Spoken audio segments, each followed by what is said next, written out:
In the vast, arid landscapes of ancient Mesopotamia, nestled between the Tigris and Euphrates rivers, the Persian Empire arose as one of the most influential and enduring civilizations in history. The story of this empire is not one of relentless conquest or brutal subjugation, as often depicted in popular accounts, but rather one of tolerance, cultural integration, and political ingenuity. The Persian Empire, at its height, spanned 3 continents, controlling vast swathes of land stretching from the Indus Valley in the east to the Aegean Sea in the west, encompassing a diverse array of peoples, cultures, and religions. This vastness, however, was not simply a product of military prowess, but the result of a carefully crafted political strategy built on the principles of cooperation and mutual respect rather than domination. The rise of Persia is intrinsically linked to its first great king, Cyrus the Great, whose vision of empire was fundamentally different from the warlords and conquerors who had come before him. Unlike the Assyrians, who ruled with an iron fist, or the Babylonians, who sought to control through intimidation and religious manipulation, Cyrus understood that the strength of an empire was not only in its military, but in its ability to unify diverse peoples under a common cause. Born in the mid-6th century BCE, Cyrus was the son of Cambyses, the king of the small Persian kingdom of Anshan, a part of the larger Achaemenid region. His early life was marked by the rise of the Median Empire, which ruled much of the Iranian plateau. However, Cyrus was not content with the status quo and soon rebelled against the Medes, a move that would set in motion a series of events that would ultimately lead to the creation of one of the largest empires the world had ever seen. In 550 BCE, Cyrus led a successful revolt against the Median king Astyages, his grandfather, and swiftly consolidated power in Persia. This victory marked the beginning of a new era, not just for the Persians, but for the world. The Medes were not annihilated or enslaved, but were incorporated into the new Persian Empire, their elite families given positions of power and influence. This act of inclusion, rather than destruction, was a hallmark of Cyrus' approach to governance. It was this ethos of respect for local traditions and the integration of conquered peoples that would define Persian rule for centuries. The most remarkable aspect of Cyrus's conquests was his approach to religious tolerance. In 539 BCE, after a swift campaign, he conquered the Neo-Babylonian Empire, an act that would have long-lasting implications not only for the Persian Empire, but for the Jewish people. The Babylonians had exiled the Jews from their homeland, but Cyrus, upon capturing Babylon, issued the famous Cyrus Cylinder, a proclamation that allowed the exiled Jews to return to their homeland and rebuild their temple in Jerusalem. This act of tolerance and respect for local customs set a precedent for the Persian Empire's approach to governance. Rather than imposing Persian culture, religion, or political systems on the people they conquered, the Persians allowed these diverse cultures to maintain their identity, as long as they pledged loyalty to the emperor. This strategy of cultural integration helped to maintain stability across the empire and created a sense of unity among its subjects. Cyrus's empire was not only notable for its size, but for the way it facilitated communication, trade, and the exchange of ideas. The Persian road system, including the famous Royal Road, connected the far-flung corners of the empire, enabling swift communication and the free flow of goods. This infrastructure played a crucial role in the empire's stability, allowing the central government to maintain control while also fostering economic prosperity. The establishment of a postal service, another of Cyrus's innovations, allowed news to travel quickly across the empire, and the creation of standardized weights and measures ensured that trade could flourish without the hindrance of regional discrepancies. Under Cyrus's leadership, the Persian Empire became a model of administrative efficiency and tolerance. The king established a system of satrapies, or provinces, each governed by a satrap who was responsible for maintaining order, collecting taxes, and ensuring the loyalty of the region. The satraps were often drawn from local elites, which further reinforced the Persian policy of integration and inclusion. This system of decentralized rule allowed the Persians to govern their vast empire without the need for a massive standing army or an overbearing bureaucracy. Instead, The empire relied on local knowledge and leadership, with the satraps answering directly to the king. The success of Cyrus's empire was built on the principles of justice, respect, and tolerance, values that he embodied in his own life. Unlike many of his contemporaries, Cyrus was not a king who sought to glorify himself through extravagant monuments or military campaigns. Instead, he was known for his humility and his respect for the traditions of the people he conquered. His legacy was not defined by the number of battles he won or the size of the territories he controlled, but by the way he built an empire that was able to sustain itself for over 2 centuries. His death in 530 BCE marked the end of his reign, but the empire he established would continue to thrive under his successors. One of the most enduring aspects of the Persian Empire was its ability to adapt and evolve over time. After Cyrus's death, his son Cambyses too took the throne and continued his father's policies of tolerance and respect for local customs. Cambyses is perhaps best known for his conquest of Egypt in 525 BCE, a campaign that further expanded the empire's reach. However, it was under the leadership of Darius I, the third king of the Achaemenid dynasty, that the Persian Empire truly reached its zenith. Darius, like Cyrus, was a ruler who understood the importance of maintaining stability and ensuring the smooth functioning of the empire's vast administrative machinery. He further refined the satrapy system, introduced a common currency, and initiated large-scale construction projects that improved communication and trade. The Persian Empire's commitment to tolerance and integration did not mean that it was without conflict. Over the centuries, the empire faced numerous challenges, both internal and external. The Greeks, for example, were a constant thorn in the side of the Persians, culminating in the famous battles of Marathon, Thermopylae, and Salamis during the Persian Wars. Despite these setbacks, the Persian Empire endured, and its legacy of tolerance and cultural integration left a lasting imprint on the world. In many ways, the Persian Empire represented a model of governance that was ahead of its time. Its focus on religious tolerance, cultural integration, and efficient administration was a stark contrast to the more authoritarian and oppressive systems that dominated much of the ancient world. The Persians understood that the key to maintaining a vast empire was not through fear and coercion, but through respect, cooperation, and a shared sense of purpose. Cyrus the Great's vision of an empire built on tolerance and cooperation was not only a political triumph, but a cultural one as well.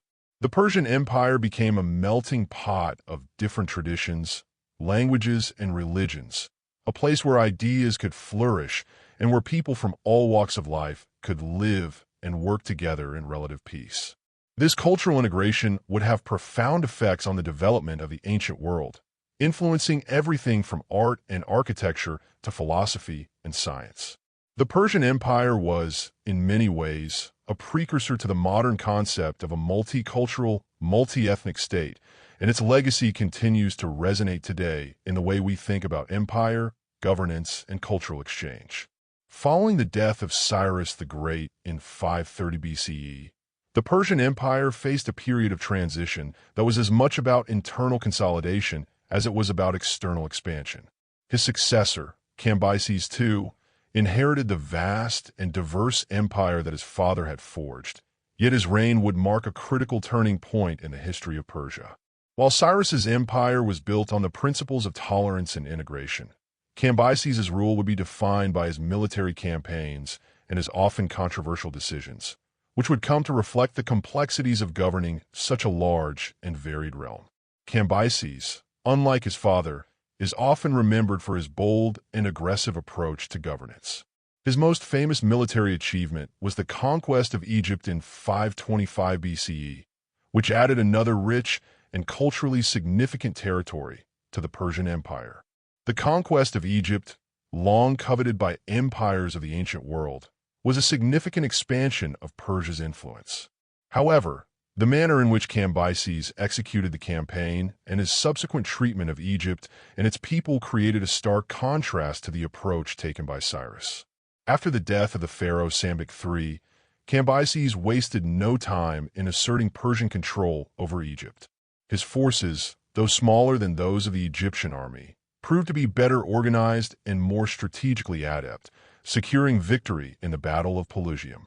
The conquest, while swift and successful, was accompanied by actions that many viewed as harsh and even sacrilegious. Cambyses' treatment of the Egyptian religion and its sacred institutions revealed a different side of Persian rule. He is said to have desecrated Egyptian temples and even killed the sacred bull, the Apis, which was deeply symbolic in Egyptian religion. These acts, which seemed to contradict the tolerant policies of his father, were interpreted by some as a sign of Cambyses' lack of respect for local customs and religions. His reign in Egypt, though politically successful, would be remembered for the heavy-handedness with which he dealt with the conquered people. Cambyses' rule in Persia itself was marked by increasing instability.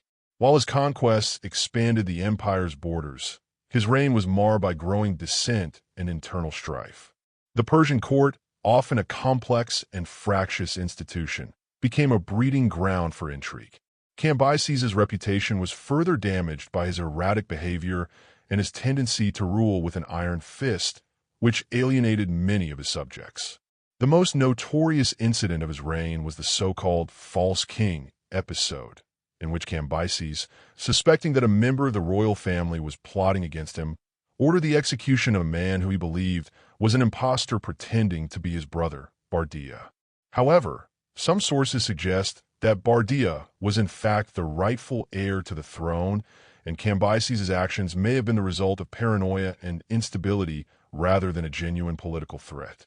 This episode, whether based on fact or fiction, left a dark stain on Cambyses' legacy, highlighting the vulnerability of the Persian Empire to the whims of its rulers. It was during the aftermath of Cambyses' death in 522 BCE that the Persian Empire experienced a critical moment of uncertainty. Cambyses had died under mysterious circumstances, and with no clear heir to the throne, the empire was thrown into a period of confusion. A man named Gaumata, a Magian priest, claimed to be Bardia, the brother of Cambyses, and declared himself king. His rule was short-lived, as Darius I, a member of the royal Achaemenid family, seized the opportunity to assert his authority. Darius's rise to power was not just a political maneuver. It was a defining moment in the history of the Persian Empire, as he would go on to become one of the greatest and most effective rulers in Persian history. Darius I's claim to the throne was built on both legitimacy and military strength. His rise to power came at a time when the Persian Empire was on the brink of disintegration, with revolts and rebellions cropping up throughout the vast territories. The forces of Darius, initially led by loyal generals and supported by a network of royal officials, defeated Gaumata and his supporters in a swift and decisive campaign. Darius's consolidation of power was not simply a military victory, but a symbolic act that restored order and stability to an empire that had briefly been on the edge of collapse. Once in power, Darius I sought to stabilize and strengthen the Persian Empire through a series of bold and pragmatic reforms. Unlike Cambyses, whose rule had been marked by occasional recklessness and alienation, Darius understood the importance of governance that was both efficient and just. He reorganized the empire into a series of satrapies, or provinces, which were each governed by a satrap, a local ruler who was responsible for maintaining order and collecting tribute. The satrap system, which had been established by Cyrus, was further refined under Darius, creating a more structured and stable administration.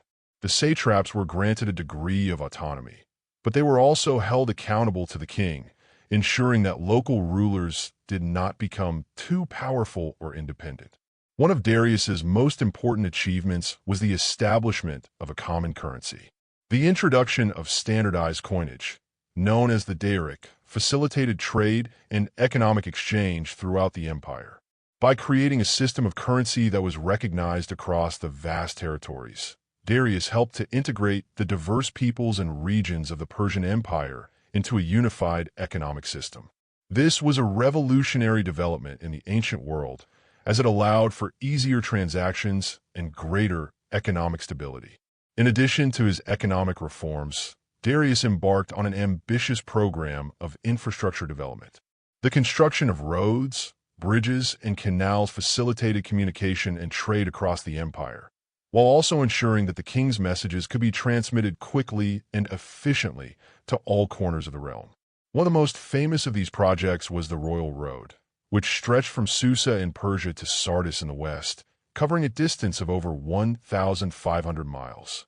The road network was crucial not only for military purposes, but also for the movement of goods and ideas, fostering cultural exchange between the East and the West. Darius also continued the policy of religious tolerance that had been established by Cyrus. He recognized the importance of respecting the traditions and beliefs of the diverse peoples within the empire, and he made a point of upholding the religious practices of the various communities under his rule. This approach helped to maintain stability and foster loyalty among the subjects of the empire, who saw that their local customs and beliefs were respected. Despite his many accomplishments, Darius's reign was not without challenges. The empire faced ongoing resistance from the Greek city-states, particularly Athens, which had begun to emerge as a rival power in the Mediterranean. The Persian Wars, which would dominate much of the 5th century BCE, were a direct result of the tension between Persia and the Greek world.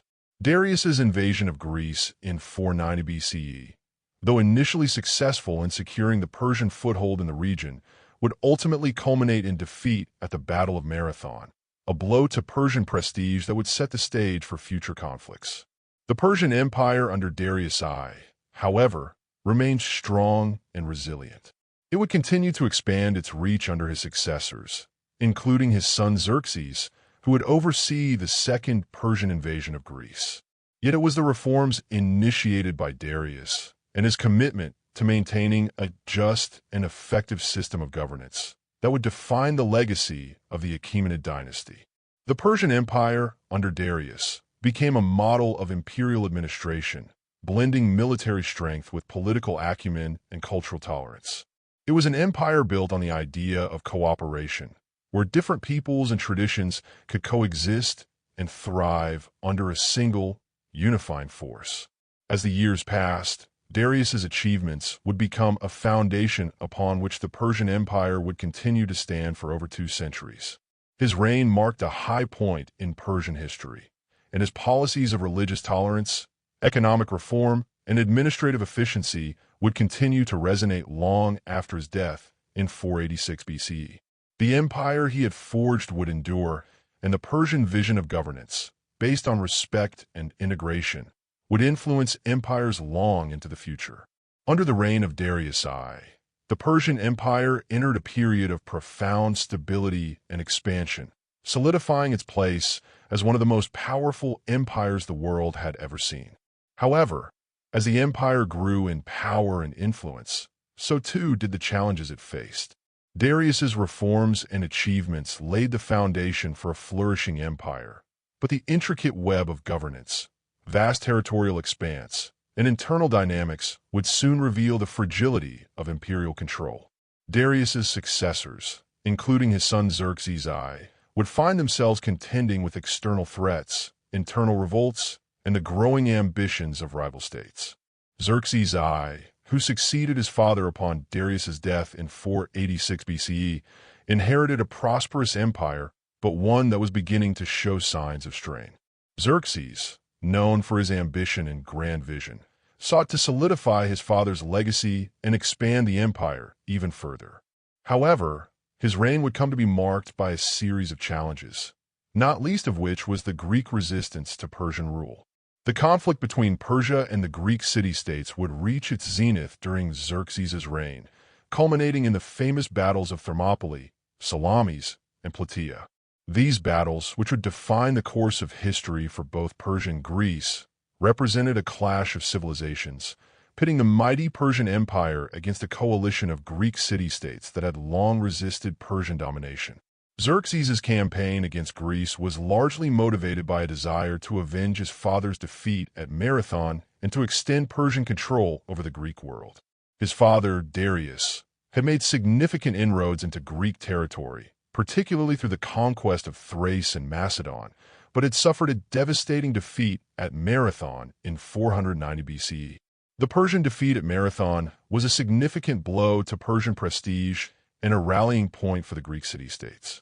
Darius's death in 486 BCE gave the Greeks a brief respite, but Xerxes, determined to restore Persian honor and expand the empire's territory, launched a massive invasion of Greece in 480 BC.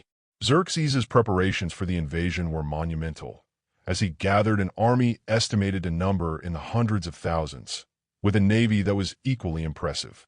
The sheer scale of the Persian military campaign was a testament to the wealth and resources that the empire could command.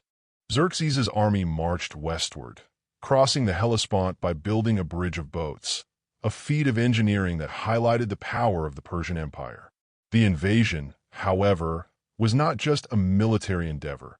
It was a statement of Persian supremacy, a declaration that Persia would dominate the Mediterranean world.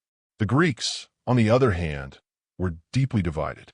The city-states had long been rivals, and their ability to unite in the face of such an overwhelming threat was far from guaranteed. However, in the face of the Persian advance, a coalition of Greek city-states was formed under the leadership of Sparta and Athens. The most famous confrontation of this campaign took place at Thermopylae, where a small force of Greek soldiers, led by King Leonidas of Sparta, made a heroic stand against the vastly superior Persian army. The battle, though ultimately a defeat for the Greeks, became a symbol of resistance and sacrifice. The Spartan warriors, famously holding the narrow pass of Thermopylae, gave their lives to delay the Persian advance and buy time for the Greek forces to regroup. While the battle at Thermopylae raged on, the Persian navy faced its own challenge in the waters near the island of Salamis. The Greek fleet, under the command of Themistocles, engaged the Persian navy in one of the most decisive naval battles in ancient history. The Greeks, knowing the waters around Salamis well, lured the Persian fleet into a narrow strait, where the superior Greek ships were able to maneuver and outflank the larger Persian vessels. The result was a stunning defeat for Xerxes, who watched as his navy was decimated. The Battle of Salamis was a turning point in the conflict, for it shattered the Persian navy's dominance and gave the Greeks a much-needed victory. Xerxes, though still possessing a formidable army, was forced to retreat, leaving behind his general Mardonius to continue the fight in Greece. The defeat at Salamis was followed by another significant loss at the Battle of Plataea in 479 BCE, where the combined Greek forces, now led by the Spartan general Pausanias, decisively defeated Mardonius's army. This final blow marked the end of Xerxes' campaign in Greece and signaled the failure of Persia's attempt to expand its influence into Europe. The defeat in Greece was a tremendous blow to the Persian Empire, both militarily and symbolically. It demonstrated that even the might of the Persian Empire could be challenged, and the Greeks, despite their small numbers and internal divisions, had managed to preserve their independence. The failure of Xerxes' Greek campaign had far-reaching consequences for the Persian Empire. It marked the beginning of a slow decline in Persian fortunes, as the empire's vast resources were stretched thin and its prestige diminished in the eyes of both its subjects and rivals. While Persia continued to hold vast territories in Asia and the Near East, the defeat in Greece exposed the vulnerabilities of the empire. The loss of territory in the West also weakened Persia's ability to project power across the Mediterranean, and Greek city-states began to assert their independence, forming coalitions like the Delian League to counter Persian influence. In the years following the defeat in Greece, Xerxes' reign became increasingly marked by internal instability. The vast Persian Empire, stretched over 3 continents and composed of countless diverse peoples and cultures, was difficult to govern effectively. Xerxes' policies, which had once been marked by a sense of grand ambition and vision, began to falter as the empire struggled to maintain its control over its far-flung territories. Revolts broke out in several provinces, and the political atmosphere at the Persian court became increasingly tense. Xerxes, though still a powerful king, found it difficult to maintain the same level of control and authority that his father, Darius, had achieved. Xerxes' reign also saw significant challenges in the realm of succession. His numerous sons vied for power, and the royal court became a battleground for political intrigue. Xerxes' leadership was increasingly questioned, both by his own advisors and by the peoples of the empire. By the time of his death in 465 BCE, the Persian Empire was in a state of flux. His successor, Artaxerxes I, would face the daunting task of re-establishing stability within the empire and addressing the growing threats from both within and without. The impact of Xerxes' failed Greek campaign reverberated beyond his reign, influencing the trajectory of the Persian Empire for generations to come. The Persian defeat at the hands of the Greeks served as a reminder that even the mightiest empires were vulnerable to the forces of resistance and unity. The Greek city-states, despite their internal divisions, had demonstrated the power of collective action, and their victory over Persia became a symbol of hope for other peoples under Persian rule. Though the Persian Empire would continue to endure for some time after Xerxes' death, the events of the Greco-Persian Wars marked a turning point in the empire's history, ushering in an era of slow decline and internal instability. The empire's loss in Greece would echo through the ages, reminding future generations that empires, no matter how vast or powerful, are always susceptible to the forces of resistance, change, and history. The aftermath of Xerxes I's death in 465 BCE marked a significant turning point in the Persian Empire. Although the empire remained vast, its political stability had begun to erode, and it faced mounting pressures both from within and without. Xerxes' reign, with its ambitions and failures, had left behind an empire that was at once powerful yet fragile. The internal divisions at the royal court, exacerbated by Xerxes' own complex family dynamics, now spilled over into the broader governance of the empire. As the empire grappled with the implications of his defeat in Greece, the reign of his son, Artaxerxes I, would attempt to restore some semblance of order and stability, but would also be marked by growing challenges, both political and military. Artaxerxes I, the eldest son of Xerxes, succeeded his father at a time when the Persian Empire was struggling to maintain its dominance. The early years of Artaxerxes' reign were dominated by challenges that tested the empire's ability to maintain control over its vast territories. Unlike his father, who had been preoccupied with grand imperial ambitions and the war with Greece, Artaxerxes was forced to navigate the complex politics of the royal court and the increasingly fractious nature of Persian governance.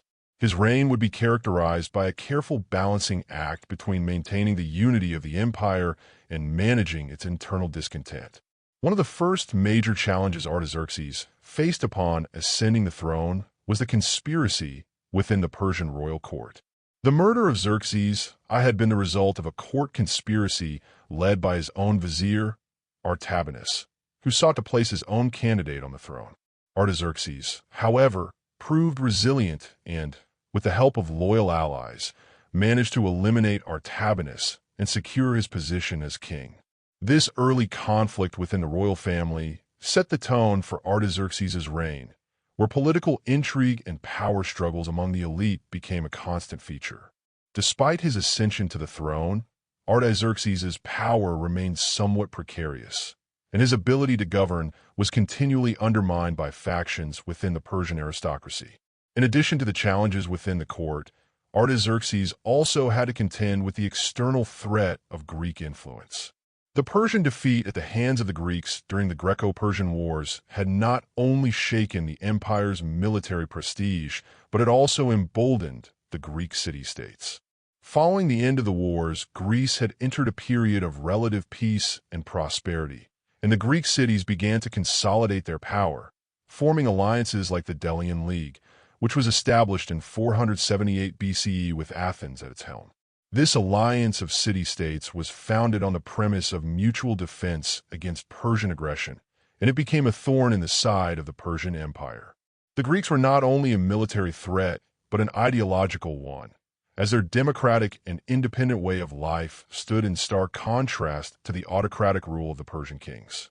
While the Greeks continued to assert their dominance in the Mediterranean, Artaxerxes I also had to manage internal unrest within the empire's own territories.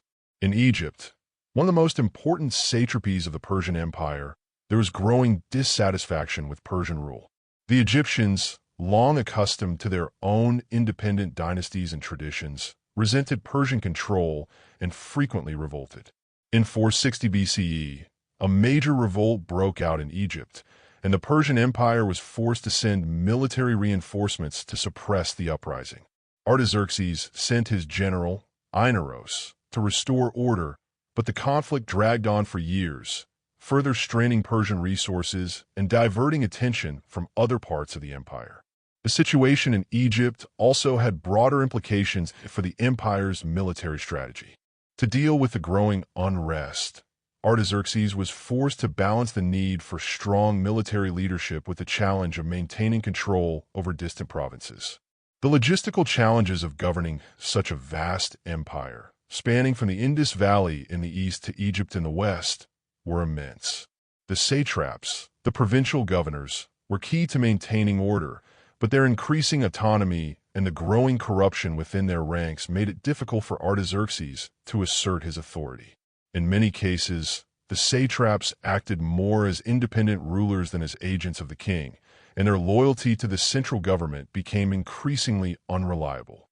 One of the most significant challenges Artaxerxes faced was the growing influence of the Persian military. The Persian Empire had long relied on its standing army of professional soldiers, including the elite immortals, an infantry unit known for their discipline and effectiveness. However, as the empire expanded, the military became a force in its own right, with generals and commanders gaining significant power. This was particularly evident in the case of the satraps, many of whom had their own military forces and, in some cases, used these forces to assert their power against the central government. The rise of powerful military leaders posed a direct threat to the stability of the empire, as military leaders with their own ambitions could easily challenge the authority of the king. Artaxerxes' reign was also marked by his efforts to maintain the policies of tolerance and religious pluralism established by his forefathers. The Persian Empire, with its vast and diverse population, was home to many different peoples, languages, and religions. This diversity had long been a source of strength for the empire, as the Persians had practiced a policy of respecting the local customs and traditions of the conquered peoples. Artaxerxes, in line with his predecessors, maintained this policy of tolerance, allowing the various satrapies and peoples to preserve their local identities while paying tribute to the central government. In particular, Artaxerxes was known for his respectful treatment of the Jewish community, which had been allowed to return to Jerusalem after their exile in Babylon during the reign of Cyrus the Great. The king's support for the rebuilding of the Jewish temple in Jerusalem reinforced his reputation as a ruler who valued religious freedom and cultural diversity. However, despite these efforts, the empire continued to face increasing pressures from all sides. The growing power of the Greek city-states, especially Athens and Sparta, presented a constant military and ideological threat. At the same time, internal instability continued to fester. Artaxerxes' efforts to quell the unrest in Egypt and maintain the loyalty of the satraps were complicated by the political intrigues at the Persian court. The political maneuvering and shifting alliances among the royal family and the aristocracy created an atmosphere of uncertainty and instability that made it difficult for Artaxerxes to maintain his authority. By the latter part of Artaxerxes' reign, the Persian Empire had reached its peak in terms of territorial control and military power, but it was becoming increasingly clear that the empire's internal cohesion was beginning to fray. The empire's vast size, coupled with its diversity of peoples and cultures, made it difficult to govern effectively, and the growing influence of regional powers, both within the empire and beyond its borders, signaled the onset of a period of decline. Artaxerxes' reign, while marked by significant achievements in terms of infrastructure and the maintenance of imperial unity, also highlighted the inherent challenges of managing such a sprawling and complex empire. Artaxerxes ruled for nearly 40 years, but his death in 424 BCE would mark the beginning of a new era of instability for the Persian Empire. His successors would continue to struggle with the same issues that had defined his reign: the power of the satraps, the threat of external enemies, and the growing divisions within the empire. The Persian Empire, once the dominant power in the ancient world, now found itself at a crossroads, facing challenges that would ultimately lead to its slow decline in the centuries to come. With the death of Artaxerxes I in 424 BCE, the Persian Empire entered a period of relative instability, marking the beginning of a series of short and tumultuous reigns. His death did not provide the peaceful transition that had characterized the reign of his father, Xerxes, or the early years of Darius. Instead, it sparked a succession crisis that highlighted the deep fractures in the Persian royal family and court politics. The empire, vast and diverse, had become increasingly difficult to govern, and as power shifted between various claimants to the throne, the internal stability of Persia continued to deteriorate. Artaxerxes' immediate successor was his son, Artaxerxes II, who assumed the throne in 404 BCE. His reign, which lasted for more than 4 decades, will be defined by internal conflict, power struggles, and a series of military challenges that gradually eroded the strength of the empire. Artaxerxes II, unlike his predecessors, faced immediate problems with his legitimacy and the structure of the Persian court. His father's death had been followed by a bloody power struggle, which included the rebellion of one of Artaxerxes I's own sons, which caused immense instability. Despite these challenges, Artaxerxes II's ability to hold the throne for as long as he did was a testament to his political acumen, although his reign would be far from peaceful. Perhaps the most significant internal issue that Artaxerxes II had to contend with was the increasing power of the Persian military, particularly the influential position held by the satraps, local rulers in the empire's provinces. Over the years, the satraps had gained considerable autonomy and power, often acting as semi-independent rulers within their own regions. This decentralized structure, which had once been an asset in maintaining control over the vast Persian Empire, now began to work against the central authority of the king. The satraps, often controlling their own armies, had the power to challenge the throne, and many did so with increasing frequency. One of the most notorious challenges to Artaxerxes II's rule came from his own brother, Cyrus the Younger, who sought to usurp the throne. Cyrus, like many of the royal family, had his own ambitions, and he became one of the most formidable contenders for power. In 401 BCE, Cyrus the Younger, with the support of a large number of Greek mercenaries, marched against the Persian capital in a bid to seize the throne. The ensuing conflict, known as the Battle of Cunaxa, became one of the most famous events of Artaxerxes II's reign. Despite having the advantage of a large, well-equipped army, Cyrus was defeated and killed in battle, securing Artaxerxes II's hold on power for the moment.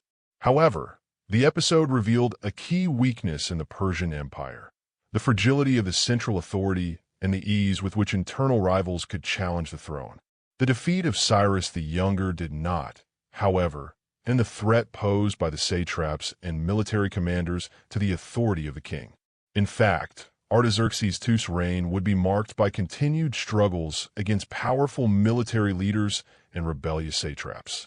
The most significant of these threats came from the satrap of the western province of Asia Minor, Autophrodates, who rebelled against Artaxerxes II in the 390s BCE. Autophrodates' revolt, though eventually quelled by Artaxerxes' forces, was a harbinger of the internal disarray that would plague the empire for much of the following century. The challenge from within the empire made it clear that the centralized control once established by Darius and Cyrus was eroding, and the Persian military was increasingly autonomous.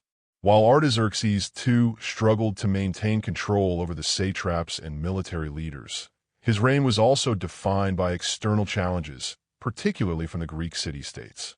Following the Persian defeat in the Greco-Persian Wars, Persia had seen its influence in the Aegean diminish.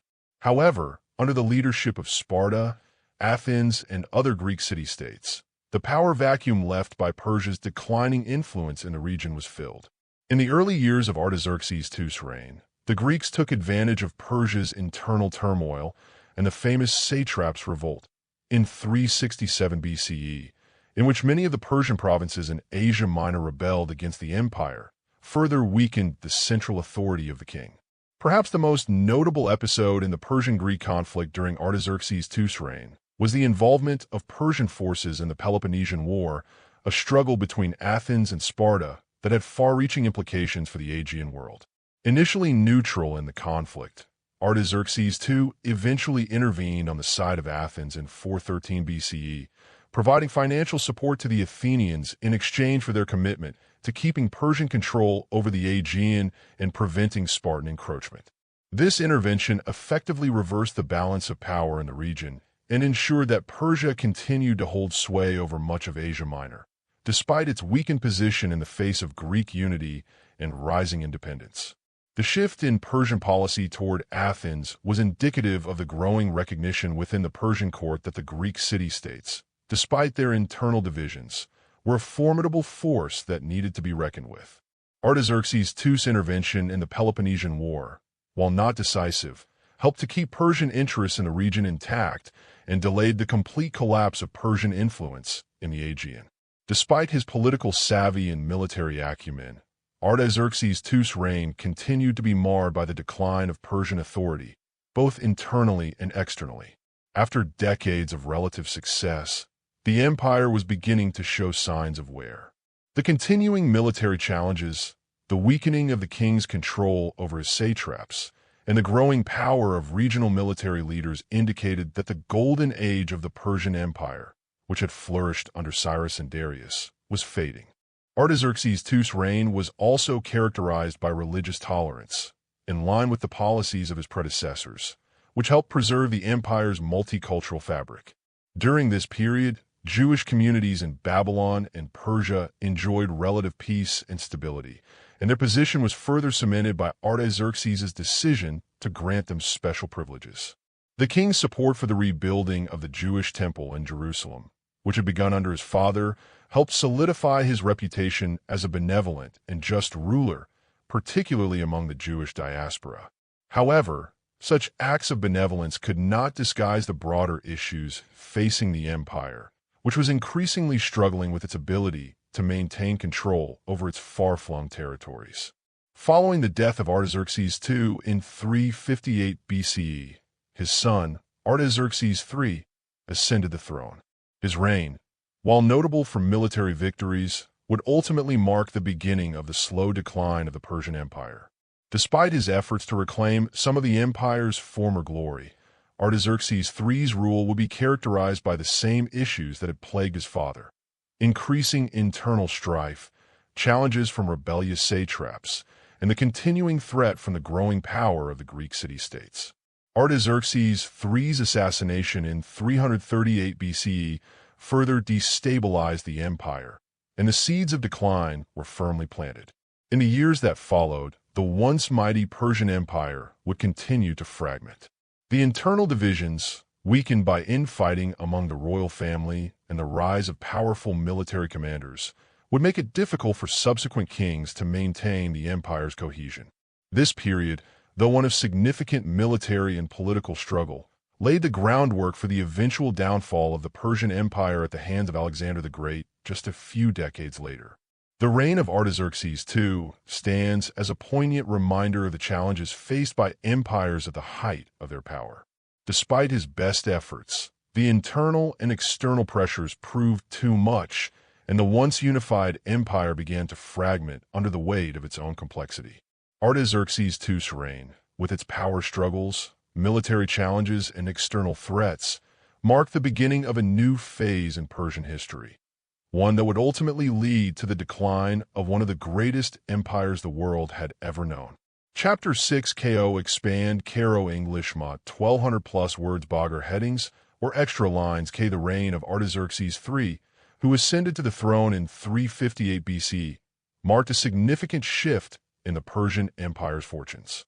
His rule, while brief, was marked by military campaigns, internal reform, and a series of challenges that highlighted the deepening struggles within the empire.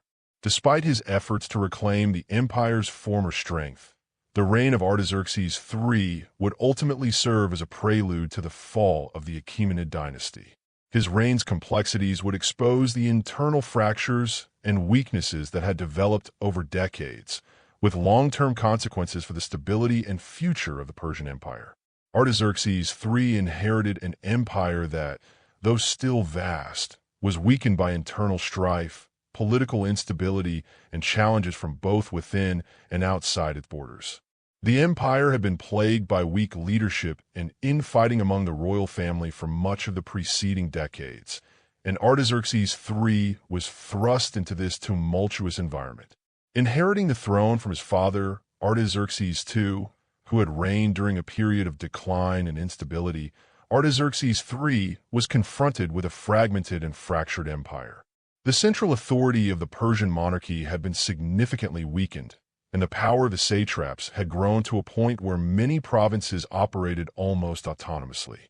This decentralization posed a serious threat to the cohesion of the empire, and the new king's challenge was to restore some degree of central control. One of Artaxerxes III's first major acts as king was to address the rising power of the satraps, particularly in the western regions of the empire. The satraps, whose loyalty to the central government had long been tenuous, had become more assertive and independent over the years, often acting as if they were the rulers of their own territories rather than agents of the king. This rise in regional power was a reflection of the broader trend of decentralization that had undermined the unity of the Persian Empire. In response, Artaxerxes III took decisive action to reassert royal authority, particularly in regions where the satraps had gained too much independence. He undertook military campaigns to subdue the rebellious satraps, often using brutal tactics to ensure their compliance. In one notable episode, Artaxerxes III ordered the execution of the satrap of Egypt, who had rebelled against Persian control. This harsh response sent a clear message to the other satraps that the king was willing to use force to maintain control over his empire. Despite these efforts to restore order, Artaxerxes III's reign was marked by ongoing challenges from within and outside the empire.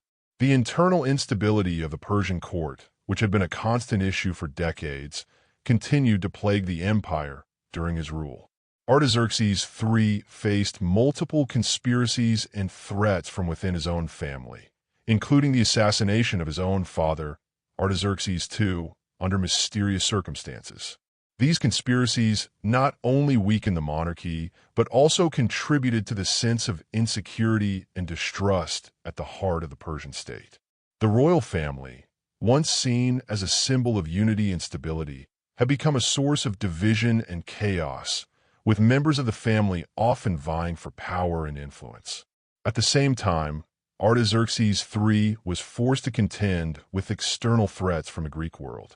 The Greek city-states, particularly Athens and Sparta, had long been a thorn in the side of the Persian Empire. After their victory over Persia in the Greco-Persian Wars, the Greeks had been emboldened, and the Persian Empire had found it increasingly difficult to exert control over the Aegean and Asia Minor. The growing power of Macedonia, under the leadership of King Philip II, further complicated matters. Philip had begun to consolidate power in the Greek world, and his expansionist ambitions posed a direct challenge to Persian interests in the region.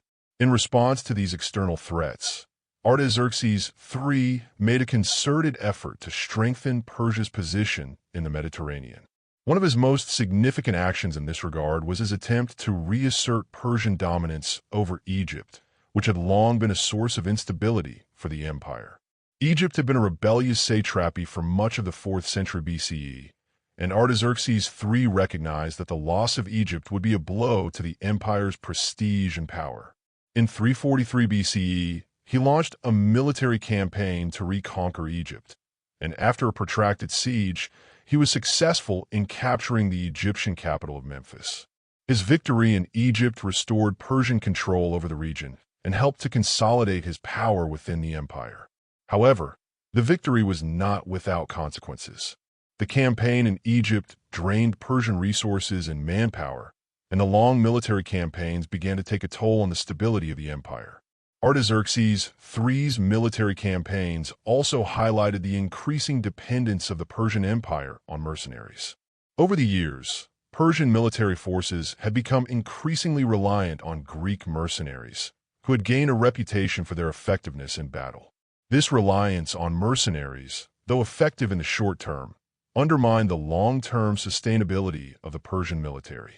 Mercenaries, motivated by pay rather than loyalty, were often less reliable than native forces, and their presence within the Persian army further complicated the empire's internal dynamics. The increasing use of mercenaries also reflected the growing weakness of the Persian military structure, which had once been one of the most formidable in the ancient world. Despite the military victories that Artaxerxes III secured, the Persian Empire continued to suffer from internal decay. The satraps, while temporarily subdued, remained a powerful force within the empire.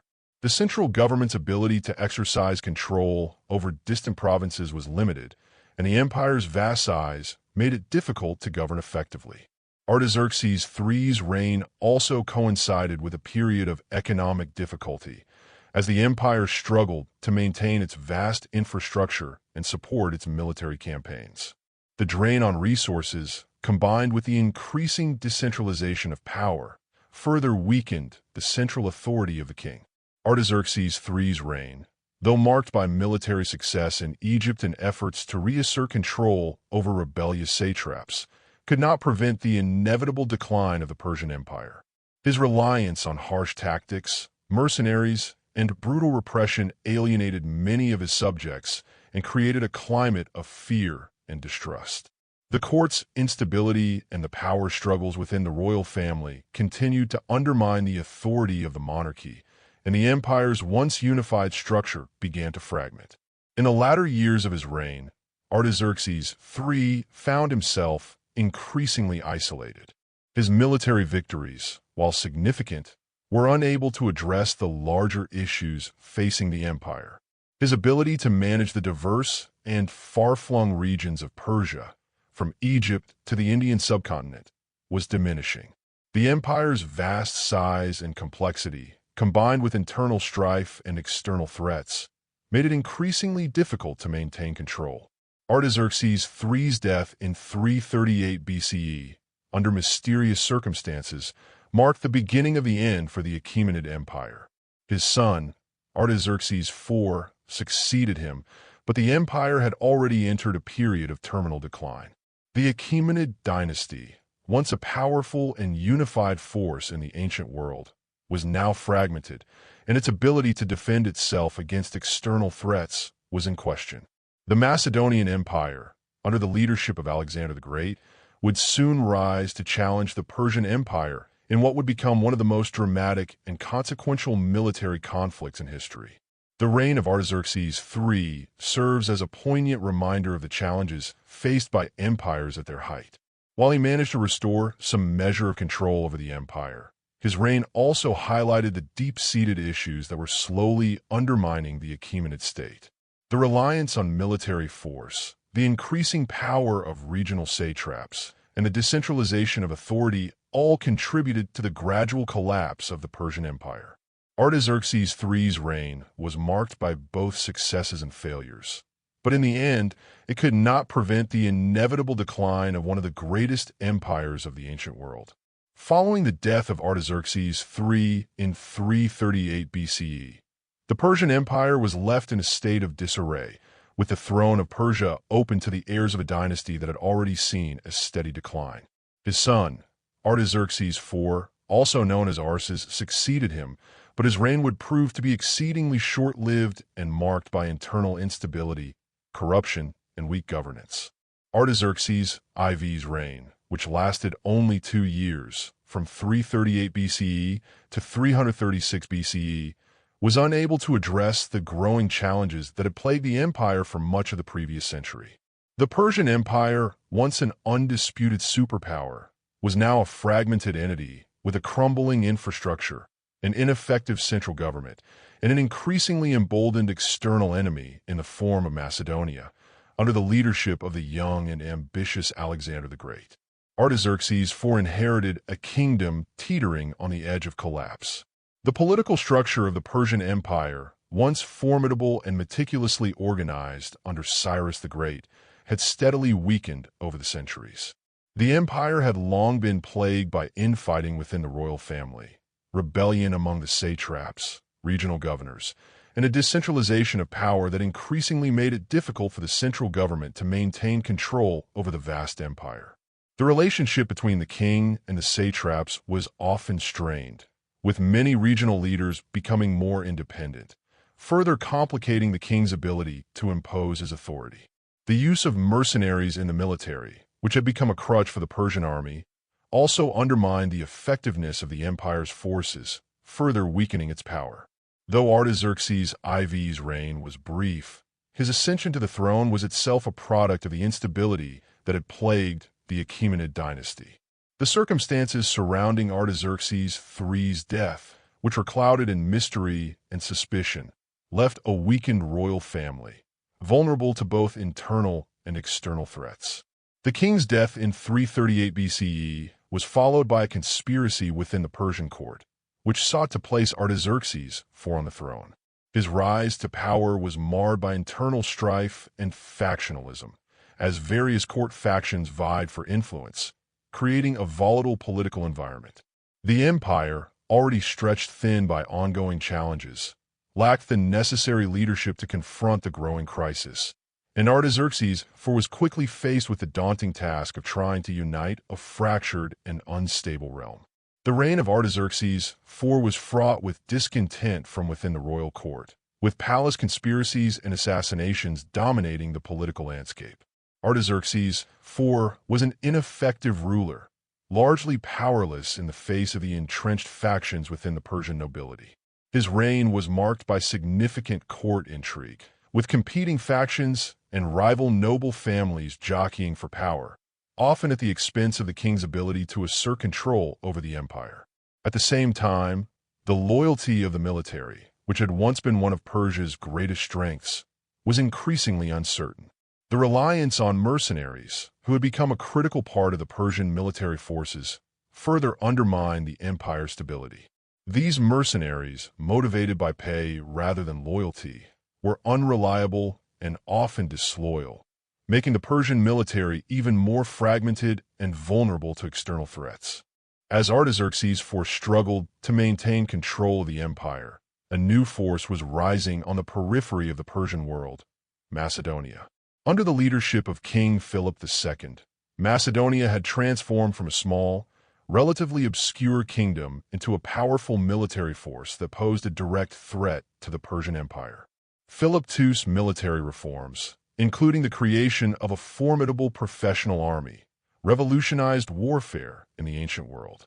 He also expanded Macedonia's influence through a series of diplomatic alliances and military campaigns, unifying much of Greece under his control. Philip II's son, Alexander the Great, would soon take up his father's mantle and challenge Persia in a way that would change the course of history.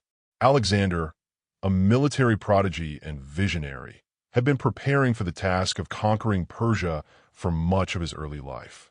With the collapse of Persian leadership under Artaxerxes IV and the weakening of the empire's defenses, Alexander saw an opportunity to strike at the heart of the Achaemenid Empire. The Persian Empire, already reeling from internal strife, corruption, and poor leadership, was ripe for conquest, and Alexander's forces would soon march eastward with the intent of toppling the once great empire. In 336 BCE, just as Artaxerxes IV's reign was drawing to a close, Alexander ascended the Macedonian throne after the assassination of his father, Philip II. Alexander immediately set his sights on Persia, driven by a desire for glory, the need to avenge previous Persian invasions of Greece, and the ambition to fulfill his vision of an empire that spanned from Greece to the edges of the known world. The death of Artaxerxes IV, who had no time to solidify his reign, left the Persian Empire vulnerable and exposed.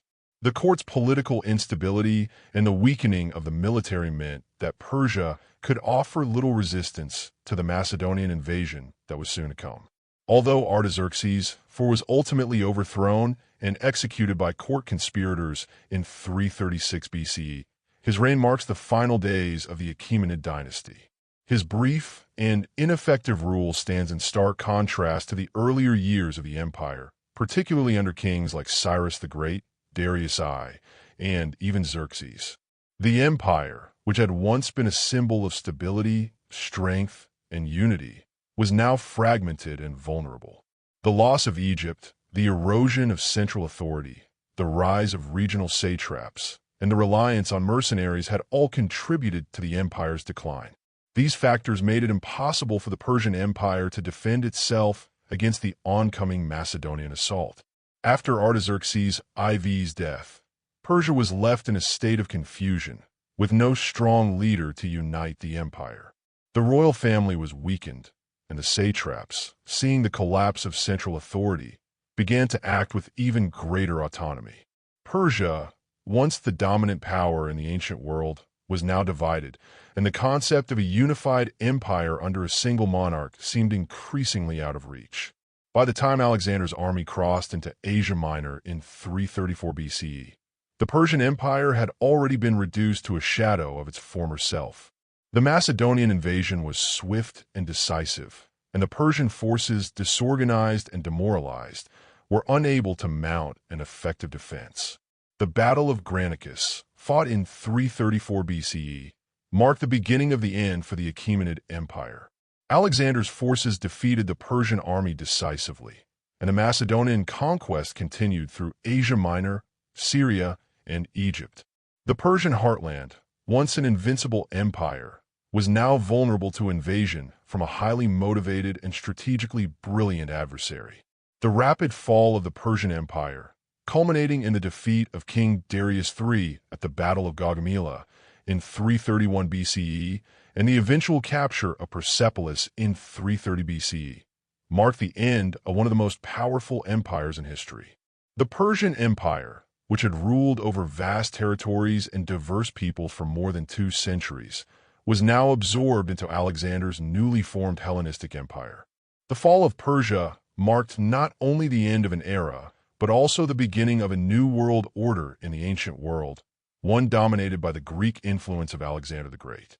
The reign of Artaxerxes IV stands as a tragic and final chapter in the history of the Achaemenid Empire.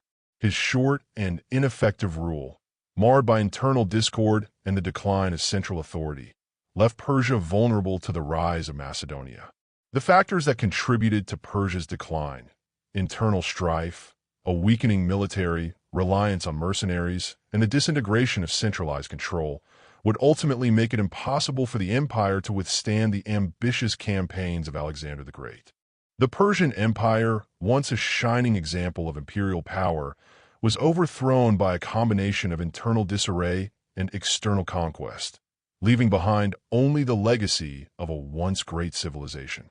The collapse of the Persian Empire under the final Achaemenid monarch, Darius III, marked the end of one of the greatest empires in the ancient world. Despite the vastness and strength of Persia at its peak, the final phase of the empire was characterized by political fragmentation, military inefficiency, and external threats, particularly from the rising power of Macedonia under Alexander the Great. Darius III, who had ascended to the throne during a period of significant internal instability, was ill-prepared to defend the empire against the Macedonian invasion, which would ultimately lead to the fall of the Achaemenid dynasty. Darius III's reign began in 336 BCE under difficult circumstances. His rise to the throne was marked by a lack of clear legitimacy and widespread internal discontent.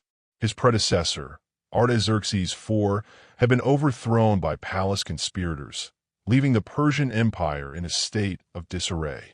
Darius III, originally a distant relative of the royal family, was thrust into power amid palace intrigue and factional struggles within the Persian court. His position on the throne was tenuous at best, and he faced a multitude of challenges from the very beginning of his reign, including rebellious satraps, a fractured nobility, and a weakening central authority. One of the immediate challenges Darius III faced was the decline in the power and loyalty of the satraps, the regional governors who had once been key to maintaining the empire's vast territorial control. Over the years, the satraps had grown increasingly autonomous, sometimes acting as independent rulers rather than loyal vassals of the Persian king. This decentralization of power had eroded the effectiveness of the central government, and many satraps, particularly in Asia Minor and the eastern provinces, began to pursue their own agendas. Darius III's failure to effectively reign in these rebellious satraps was a significant factor in the empire's inability to respond to external threats with the cohesion and strength it once possessed. Externally, the empire was faced with the growing power of Macedonia, a kingdom that had undergone a remarkable transformation under the leadership of King Philip II. Philip's military reforms, including the creation of a professional, highly disciplined army, turned Macedonia into a dominant military force in the ancient world. By the time Darius III assumed the throne, Philip's son, Alexander the Great, was already preparing for the invasion of Persia, driven by a personal ambition to conquer the Persian Empire and avenge the Greek defeats at the hands of Xerxes I during the Greco-Persian Wars. The rise of Macedonia, coupled with the internal decay of the Persian Empire, spelled disaster for Darius III. In 334 BCE, Alexander the Great crossed into Asia Minor, and the Macedonian invasion of Persia began in earnest. The Persian forces, although numerous, were poorly organized and ill-prepared to face the disciplined Macedonian army. Darius III's military commanders were often more concerned with maintaining their own power and influence than with effectively organizing a unified defense against the invader. This lack of coordination and leadership was evident at the Battle of the Granicus River, where Alexander's forces decisively defeated the Persian army. The defeat at Granicus was a humiliating blow for Darius III, but it also set the stage for the rapid Macedonian advance into Asia Minor and beyond. In the wake of the defeat at Granicus, Darius III was faced with the difficult task of rallying his forces and preventing further collapse. However, his leadership continued to falter. His attempts to assemble a unified Persian defense against Alexander were undermined by the internal divisions within his court, the discontent among the satraps, and the reluctance of some of his military leaders to commit fully to the fight. The Persian king's efforts to field a unified response were further hindered by his lack of experience in the field of battle and his inability to inspire confidence among his troops. The Persian army, once a formidable force under leaders like Cyrus the Great and Darius I, now appeared disjointed and incapable of mounting an effective resistance to the Macedonian onslaught. The Macedonian invasion continued relentlessly, with Alexander's army achieving a string of decisive victories.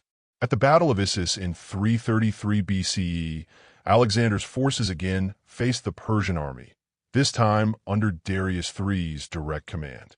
Despite being outnumbered, Alexander's army defeated the Persian forces in one of the most famous battles of the ancient world. The Persian army, although larger, was thrown into disarray by Alexander's tactics and his ability to exploit weaknesses in the Persian command structure. Darius III was forced to flee the battlefield, and his forces were scattered. The victory at Issus significantly weakened the Persian Empire's ability to defend its territories, and the psychological blow to the Persian leadership was profound. After the defeat at Issus, Darius III sought to rebuild his army and regroup, but his position continued to deteriorate. While Darius remained king, his authority was undermined by the increasing independence of the satraps, who were growing increasingly reluctant to follow his orders.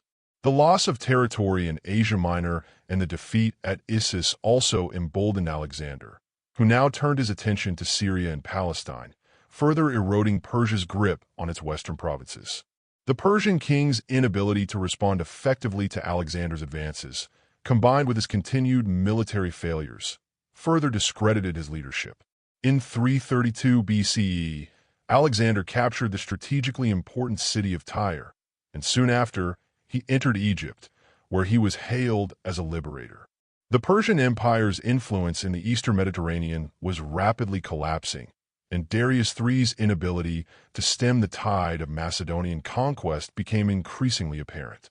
In the meantime, Darius III made one final attempt to confront Alexander in a decisive battle. This came at the Battle of Gaugamela in 331 BCE, where Darius III once again faced Alexander's army. The battle was the culmination of a series of failed military engagements for Persia, and it would prove to be the final blow to the Achaemenid Empire. The Persian forces, despite their numerical superiority, were routed by Alexander's well-coordinated tactics. Darius III's army was decimated, and once again, the Persian king fled the battlefield, this time with his empire effectively in ruins. The defeat at Gaugamela sealed the fate of the Persian Empire. Darius III, now a fugitive, sought refuge in the eastern part of his empire, but his power was all but gone. His once mighty empire was rapidly collapsing, and his own position was increasingly precarious. In an effort to retain some measure of control, Darius III sought to negotiate with Alexander, but his negotiations were met with disdain. The betrayal of Darius III by his own satraps and generals further isolated him. Darius III was eventually assassinated by his own men, who saw that their future lay with the conqueror rather than the defeated king. With his death, the Achaemenid dynasty came to an end. The fall of the Persian Empire was swift and brutal, driven in large part by internal divisions, ineffective leadership, and the relentless march of Alexander's army. The empire that had once spanned from the Indus Valley to the Aegean Sea was now fragmented, and its vast territories were absorbed into Alexander's Hellenistic empire. The Persian people, who had once been the rulers of a vast and powerful empire, found themselves under the control of a new power, one that would leave its own imprint on the ancient world. The death of Darius III marked the end of the Achaemenid Empire, but it also signaled the beginning of a new era in world history. Alexander's conquest of Persia brought about the Hellenistic period, a time of cultural fusion, political upheaval, and military innovation. Though the Persian Empire had fallen, its legacy would endure, influencing the cultures and civilizations that followed. The ideas and administrative structures of the Persians, their commitment to tolerance and diversity, and their cultural achievements would be absorbed and adapted by the successors of Alexander, ensuring that the story of Persia would not be forgotten. The fall of Darius III and the Achaemenid Empire marked the end of an era, but also the beginning of a new chapter in the ancient world, one that would shape the course of history for centuries to come.